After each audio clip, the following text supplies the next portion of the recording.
एक रिपोर्ट कहती है कि दक्षिण प्रशांत में एक रहस्यमयी द्वीप है जहां पूरी आबादी महिलाओं की है। लोग इसे वर्जिन आइलैंड कहते हैं। यह भी माना जाता है कि उन महिलाओं के पास एक बीज है जिसके कारण उनकी उम्र सामान्य मनुष्यों की तुलना में 10 गुना धीरे होती है। इसलिए बहुत से लोग उस द्वीप का पता लगाने की कोशिश कर रहे हैं। उन्हीं में से एक है मिस्टर सोंग, जो अमर होना चाहता है और इसीलिए वो उस आइलैंड की खोज के लिए अपने विशेषज्ञों और खोजकर्ताओं को भेज रहा है। दूसरी तरफ हम वांग को देखते हैं, जो एक न्यूज़ रिपोर्ट में मिस्टर सोंग के बारे में सुन रहा है कि मिस्टर सोंग ने एक बार फिर से वर्जिन आइलैंड की खोज के मिशन के लिए एक बड़ी राशि का ऐलान किया है। न्यूज़ में उस आइलैंड के बारे में बताया जा रहा है कि मिस्टर सोंग के इस मिशन में भाग लेने के लिए कोई भी खोजकर्ता नहीं बचा है और आज दिन तक सिर्फ एक ही आदमी ने उस आइलैंड पर कदम रखा है, जिसका नाम ली है, जो कि एक प्रसिद्ध खोजकर्ता है। ली और कोई नहीं बल्कि वांग के पिता हैं, लेकिन वह द्वीप से कभी वापस नहीं लौटे और दुनिया या अपने बेटे के लिए कोई संदेश भी नहीं छोड़ा। और उसके बारे में यह अफवाह है कि वह उस द्वीप पर सुंदर महिलाओं से आकर्षित हो गया था, इसीलिए उसने वहां रहने का फैसला किया। वांग अपने पिता को ढूंढना चाहता है और इसीलिए उसने मिस्टर सोंग के इस मिशन में भाग लेने का फैसला किया और जहाज पर चढ़ने के लिए किनारे पर चला गया। वहां उसकी मुलाकात ह्यून वू से होती है, जो काफी अच्छा नाविक होने का दावा करता है क्योंकि उसने हाल ही में सोमाली नेवी सील से डिग्री ली है। थोड़ी देर बाद वांग और ह्यून जहाज पर चढ़ते हैं और रवाना होने ही वाले होते हैं कि तभी मिस्टर सोंग का एक आदमी उनके पास आता है और उन्हें एक जीपीएस ट्रैकर देता है। थोड़ी देर के बाद दोनों फाइनली समंदर में जाते हैं और अपने मिशन को शुरू करते हैं। शुरू में वे मिशन के बारे में काफ़ी मोटिवेट होते हैं, लेकिन 2 महीने तक सिर्फ समंदर में भटकने के बाद वो दोनों निराश हो जाते हैं और इस समय तक उनकी खाने पीने की चीज़ें भी समाप्त हो गई थी। इसीलिए वे प्रार्थना करते हैं कि वे जल्द से जल्द किसी आइलैंड पर पहुंच जाएं। एक दिन जब वो दोनों उनके दिए गए जीपीएस की शिकायत कर रहे थे क्योंकि वो जीपीएस काम नहीं कर रहा था, कि तभी वो उनके ऊपर पक्षियों के झुंड को उड़ता हुआ देखते हैं। वांग, जो अपनी पीठ के बल लेटा हुआ है, उसके चेहरे पर कुछ गिरता है और जब वो उसे सूंघता है तो उसे पता चलता है कि ये उन पक्षियों की पोटी है और इससे उसे यकीन होता है कि वो लोग एक आइलैंड के पास हैं। और जब वांग अपनी दूरबीन से देखता है तो ह्यून को बताता है कि उनके सामने एक आइलैंड है, लेकिन बदकिस्मती से वहां पर लहरें काफ़ी तेज़ होती है, जिस वजह से वो उनके जहाज को आगे नहीं ले जा सकते हैं और इसीलिए उन्हें उस आइलैंड पर तैर कर जाना पड़ता है। अगले सीन में जब वो दोनों किनारे पर उठते हैं तो उन्हें अपने चारों ओर महिलाओं की एक सेना दिखाई देती है। वांग पूछता है कि क्या वो दोनों वर्जिन आइलैंड पर है, लेकिन वो महिलाएं उन दोनों को बस घूरती रहती है। बाद में उन दोनों को पूछताछ के लिए उनके शिविर में लाया गया। हमेशा की तरह यून ओवर कॉन्फिडेंट हो जाता है और महिलाओं के साथ फ्लर्ट करने की कोशिश करता है, लेकिन उसकी पिटाई हो जाती है और इस घटना की वजह से उन दोनों को लकड़ी के पिंजरे में कैद कर दिया जाता है। फिर उन दोनों को उन महिलाओं के लीडर पेट्रियार्क के सामने पेश किया जाता है और वो उनसे कहती है कि पिछले 500 सालों में सिर्फ कुछ ही खोजकर्ता उनके इस आइलैंड तक पहुंच पाए हैं। और ये सुनकर ह्यून को विश्वास नहीं होता है कि वो महिलाएं इतने लंबे समय से वहां पर रह रही है और वो मजाक में उनसे पूछता है कि क्या वो सभी अमर हैं, लेकिन वो उसकी बात का कोई जवाब नहीं देती। और जब वो सभी महिलाएं उन्हें उस पिंजरे में छोड़कर चली जाती है तो वांग उसकी जेब में से एक चाकू निकालता है और फिर रात को वो दोनों उनके पिंजरे को उस चाकू की मदद से काट देते हैं। इसके बाद वांग किसी सुराग के लिए जनजाति की जांच करने का फैसला करता है, जबकि ह्यूनो द्वीप से बचने के तरीके खोजने के लिए निकल पड़ता है।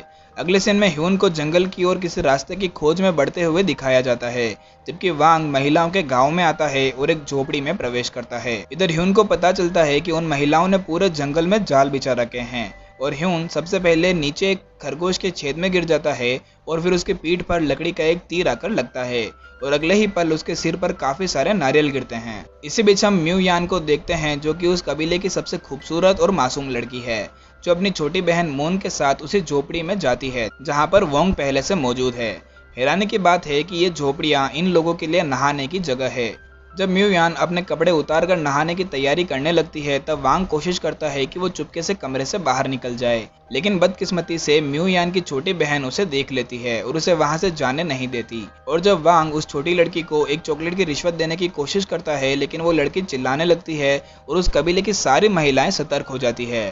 फिर डरा हुआ वांग अपनी जान बचाने के लिए वहां से भागता है और वो महिलाएं भाला लेकर उसका पीछा करती है। वो उन महिलाओं को डराने की पूरी कोशिश करता है, लेकिन आखिरकार पकड़ लिया जाता है। फिर उस कबीले के लीडर वांग को बताती है कि जेल को तोड़ना उनके लिए पाप है और कबीले पर हमला करने की कोशिश के लिए वांग को मौत की सजा सुनाई जाती है। तभी ह्यून, जो कि घायल हालत में है लेकिन फिर भी अपने दोस्त को बचाने के लिए घटना स्थल पर पहुंचता है। वह कबीले को धमकी देता है कि वह एक पूर्व सैनिक है जो युद्ध कौशल जानता है। लेकिन महिलाएं उसके झूठ को पकड़ लेती है और एक बार फिर से उसकी पिटाई हो जाती है। कबीले का मानना है कि जब उनकी महिलाएं नहाने गई थी तब वांग उन्हें बिना कपड़ों के देखने गया था और इसीलिए वो वांग और उसके दोस्त को फांसी देने की मांग करती है। लेकिन उन दोनों को मारने से पहले उन महिलाओं की लीडर ये जानना चाहती है कि वो दोनों उनके आइलैंड पर क्यों आए थे। वांग ने जवाब दिया कि वह अपने पिता की तलाश में है जो 10 साल पहले द्वीप पर आया था। ये सुनकर उनके लीडर ने खुलासा किया कि वह वांग के पिता से मिली थी और वो भी उसकी तलाश कर रही है और अगर वांग का पिता उसे दोबारा दिख गया तो वो उसे मार डालेगी। इतना कहकर वह अपनी महिलाओं को अपराधियों को उनके पवित्र पेड़ पर ले जाने और वहां उन्हें पकाने का आदेश देती है। यून महिलाओं से विनती करता है कि वह वो नहीं था जिसने म्यू यान को ऐसी हालत में देखा था और वो महिलाओं से उसे रिहा करने के लिए कहता है, लेकिन कोई फायदा नहीं होता। इसके बाद महिलाएं उन दोनों को पकाने की तैयारी करती है जबकि लड़कों को बांधकर 2 विशाल बैरल में अलग अलग रख दिया जाता है। ह्यून को डर है कि वो महिलाएं उन्हें पकाकर खाने वाली है और तभी उनके पास म्यू यान आती है। वह वांग पर जासूसी करने के लिए उसे फटकार लगाती है और कहती है कि क्योंकि उसने उसे बिना कपड़ों के देखा है इसी वजह से वो वांग को मार डालना चाहती है। हालांकि जब ऐसा लगता है कि वो चाकू से उन्हें मारने वाली है कि तभी वो उनकी रस्सियां काट देती है और उन दोनों के भागने से पहले म्यू यान उनसे कहती है कि वो वांग से नफरत करती है लेकिन इसके बावजूद भी वो नहीं चाहती कि वो उसकी वजह से मारे जाए। फिर वो दोनों जंगल में भाग जाते हैं लेकिन बदकिस्मती से फिर से जाल में फंस जाते हैं। अगली सुबह वांग और ह्यून को एक बार फिर पकड़ लिया जाता है और पवित्र पेड़ के सामने बांध दिया जाता है और फिर महिलाएं उन दोनों को पकाने की तैयारी में लग जाती है। लेकिन तभी उन्हें पता चलता है कि उनके कबीले की एक लड़की समंदर में डूब गई है और जब वो सभी महिलाएं किनारे की ओर भागती है तभी मौका देखकर वांग और ह्यून वहां जल रही आग की मदद से उनकी रस्सी को जला देते हैं और भाग जाते हैं। और भागते समय उन्हें एहसास होता है कि उस पवित्र पेड़ में भी आग लग गई है और दूसरी तरफ सभी महिलाएं डर के मारे चिल्ला रही है क्योंकि उनकी साथी समंदर में डूब रही है। इधर जब वो दोनों वहां से भाग रहे होते हैं कि तभी वांग का मन बदल जाता है और चाहे वो कबीले वाले थोड़ी देर पहले उसे और उसके दोस्त को मारने वाले थे लेकिन फिर भी वो उस डूबती हुई लड़की को बचाने का फैसला करता है। फिर वांग किनारे पर जाता है और उस लड़की को डूबने से बचा लेता है और जैसे ही वांग उस लड़की को किनारे पर लाता है तभी ह्यून उस लड़की को बचाने के लिए उसे सीपीआर देने लग जाता है और फाइनली उस लड़की की जान बच जाती है और महिलाएं लड़कों की बहादुरी की तारीफ करती है। बाद में वांग और ह्यून को एक बार फिर पेट्रियार्क के सामने लाया जाता है।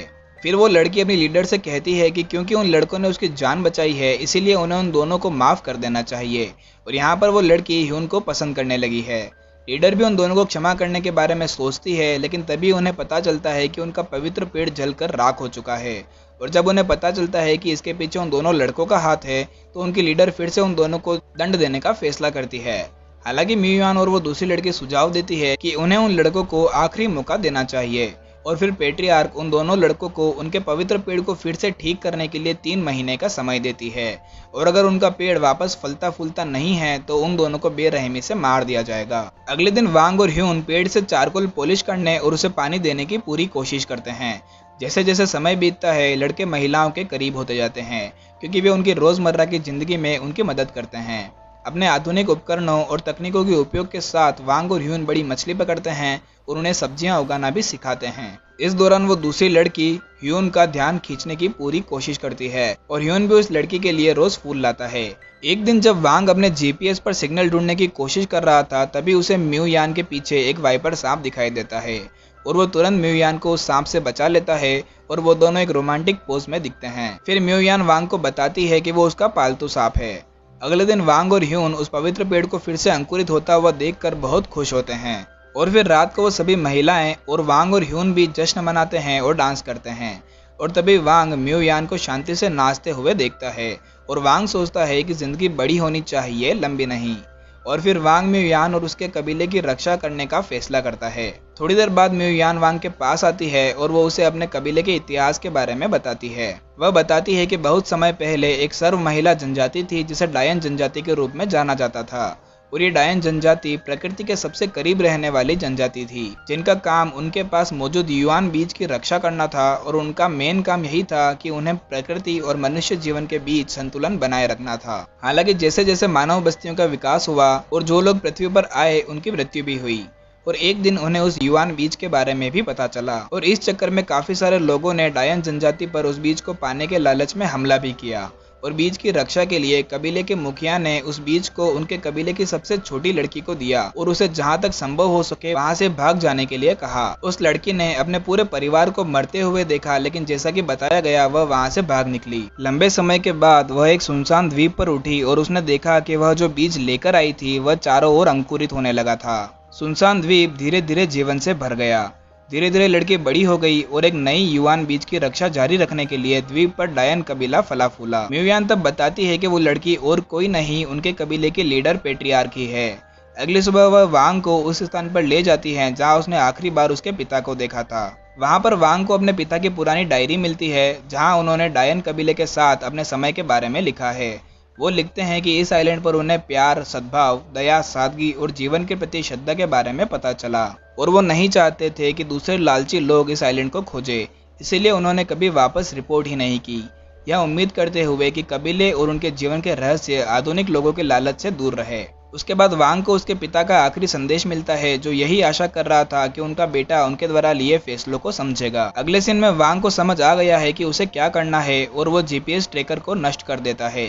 लेकिन इससे पहले कि वो वहां से जाए, उन्हें उस जीपीएस में से एक बीप सुनाई देती है और उन्हें पता चल जाता है कि यह अभी भी काम कर रहा है। और उसी वक्त मिस्टर सोंग को उस आइलैंड के बारे में पता चल जाता है। लड़के फिर पेट्रियार्क के पास भागते हैं और उसे तुरंत द्वीप को छोड़ने की चेतावनी देते हैं कि मिस्टर सोंग और उनके लोग उस बीज को पाने के लिए उनकी तरफ ही आ रहे। और फिर वो मिस्टर सोंग के लोगों को बहकाने, उन्हें फुसलाने और एक एक करके बाहर निकालने की योजना बनाते हैं।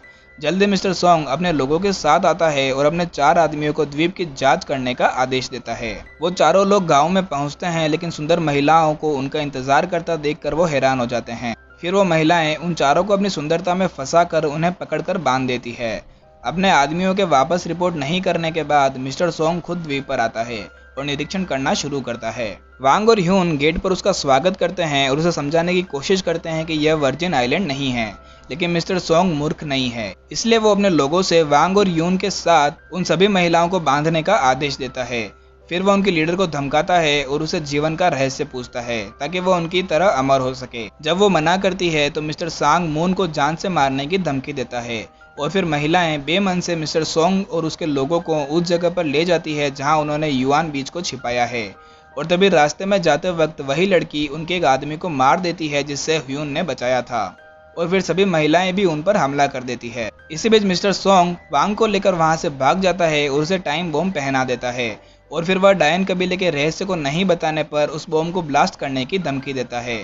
तभी ह्यून महिलाओं के साथ वहां पर पहुंचता है और मिस्टर सोंग को पकड़ लेता है, लेकिन मिस्टर सोंग तब तक उस बॉम्ब का बटन दबा चुका था और बॉम्ब पर 30 सेकंड की उल्टी गिनती शुरू हो जाती है। और जैसे जैसे समय खत्म हो रहा था तब वांग को रियलाइज होता है कि उन सभी लोगों को बचाने के लिए उसे ही बलिदान देना होगा और वह अकेला ही समंदर की ओर दौड़ता है। दौड़ते समय वांग के मन में बहुत सारे विचार आते हैं और महिलाओं के कबीले के साथ समय बिताने के बाद उसे समझ आ गया है कि उनका मिशन प्रकृति और जीवन के बीच संतुलन की रक्षा करना है। और उसे ये बात भी समझ आ जाती है कि उसके पिता ने भी इसीलिए उनकी कुर्बानी दी थी। जल्द ही समुद्र में बॉम्ब ब्लास्ट हो जाता है और ये देखकर म्यूयान जोर से चिल्लाती है और वहां मौजूद सभी लोग वांग के बलिदान देने पर रोने लगते हैं और तभी सीन कट हो जाता है। फिर बाद में हम वांग को फिर से जागते हुए देखते हैं। ऐसा लगता है कि आइलैंड के जादू ने वांग को उसके निस्वार्थ बलिदान के लिए फिर से जिंदा कर दिया है। Thank you for watching guys, और इसी तरह की वीडियोस को देखने के लिए हमारे चैनल को सब्सक्राइब जरूर कर लीजिएगा।